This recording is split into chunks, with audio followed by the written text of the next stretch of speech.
सबसे जरूरी काम के लिए वक्त निकालना। एक बार की बात है, एक महात्मा थे जो हर रोज शहर जाते हुए एक किसान के खेतों के आगे से निकलते।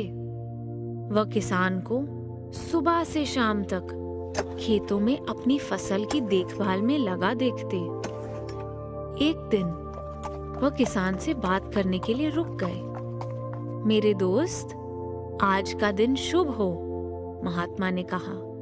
मैं रोज देखता हूँ कि तुम कितनी मेहनत करते हो। किसान ने सिर उठाकर उसकी ओर देखा और मुस्कुराया।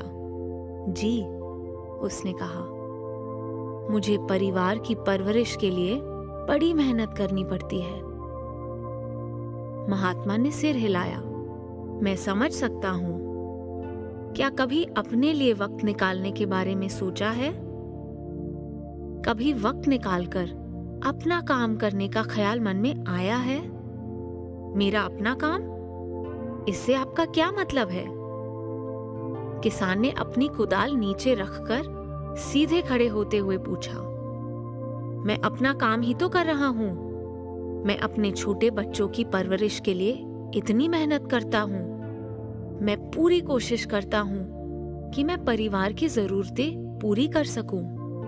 महात्मा ने जवाब दिया, मैं मानता हूं तुम पूरी ईमानदारी से अपनी जिम्मेदारी निभा रहे हो, लेकिन कभी तुमने उस मालिक के लिए वक्त निकालने के बारे में सोचा है, ताकि तुम उसे याद कर सको, उसका शुक्रिया अदा कर सको, जो तुम्हारा असल काम है? किसान ने लापरवाही से अपने कंधे झटकाए और वापस अपने काम में लग गया। मेरे पास इन चीजों के लिए वक्त नहीं है, लेकिन जब मेरे बच्चे बड़े हो जाएंगे तो मैं इसके बारे में सोचूंगा। महात्मा चुपचाप अपने रास्ते चले गए। कई साल बीत गए। एक दिन वही महात्मा फिर उसी किसान के खेतों के आगे से निकले। उन्होंने देखा किसान के बच्चे बड़े हो चुके थे और सब खेतों में काम कर रहे थे। बच्चे और किसान मिलकर बड़ी मेहनत के साथ जुटे हुए थे। किसान की दाढ़ी सफेद हो चुकी थी, कमर झुकी हुई थी, फिर भी वह खेतों में काम कर रहा था। आपका दिन शुभ हो मेरे दोस्त, महात्मा ने कहा। मैं देख रहा हूं कि तुम्हारे बच्चे बड़े हो चुके हैं और तुम्हारी मदद कर रहे हैं। जी बिल्कुल, किसान ने मुस्कुराते हुए बड़े गर्व से कहा। ये बड़े हो गए हैं, इनकी शादियां हो गई हैं और इनके अपने बच्चे भी हैं। महात्मा ने हामी भरी। अब तो तुम्हारे पास अपने लिए वक्त जरूर होगा। क्या अब मालिक को याद करते हो? उसका शुक्राना करते हो? किसान ने सिर हिलाते हुए मना कर दिया। महात्मा, जैसे जैसे मेरा परिवार बढ़ता गया, मुझे और जमीन खरीदनी पड़ी। उसने लंबी सांस ली। हम और कैसे अपनी जरूरतें पूरी करते? हम कैसे एक आरामदायक जिंदगी जी सकते थे? तभी किसान का पोता दौड़कर आया और उसकी बाहों में सिमट गया। किसान ने हंसते हुए कहा, मेरे ये पोते पोती मुझे रात दिन व्यस्त रखते हैं। मेरे पास किसी और काम के लिए वक्त ही नहीं है। महात्मा ने सिर हिलाया और चुपचाप अपने रास्ते चले गए। और कई साल गुजर गए। महात्मा एक बार फिर किसान के पास आए। इस बार किसान बिस्तर पर लेटा हुआ था। वह बहुत बीमार था, बहुत कमजोर हो चुका था। उसकी पत्नी पहले ही गुजर चुकी थी।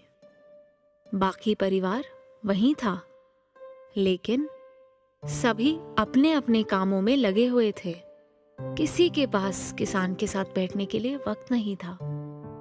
वह बहुत अकेला महसूस कर रहा था। मेरे दोस्त, आपका दिन शुभ हो। महात्मा उसके बिस्तर के पास बैठ गए। मुझे देखकर दुख हुआ कि तुम इतने बीमार हो। किसान ने बड़ी कमजोरी के साथ नजरें ऊपर उठाई। उसकी आंखों में आंसू भर आए। आपका बहुत बहुत शुक्रिया, उसने कहा। मुझे लगता है मेरा वक्त आ गया है। महात्मा किसान के पास कुछ वक्त बैठे और उससे बातचीत की। मेरे दोस्त, मैं कई सालों तक तुम्हारे खेतों और घर के आगे से गुजरता रहा। हर बार मैंने तुम्हें कड़ी मेहनत करते हुए देखा, पहले बच्चों की परवरिश के लिए, फिर पोते पोती की देखभाल के लिए, लेकिन मैंने कभी नहीं देखा कि तुमने अपने लिए, अपने काम के लिए वक्त निकाला हो। तुम्हारा असली काम था परमात्मा को याद करना, उसका शुक्रगुजार होना। किसान ने महात्मा की तरफ देखा और एक लंबी सांस भरी। मैं मानता हूं, किसान ने उदासी से जवाब दिया। मैं हमेशा यही सोचता था कि बाद में मेरे पास वक्त होगा, लेकिन लगता है अब बहुत देर हो चुकी है। महात्मा ने सिर हिलाया। हाँ मेरे दोस्त, असल और जरूरी काम को टालने का यही खतरा होता है। हमें मालूम नहीं होता कि हमारा वक्त कब खत्म हो जाएगा। अगली बार जब महात्मा वहां से निकले तो किसान की मौत हो चुकी थी। महात्मा वहां थोड़ी देर के लिए रुके।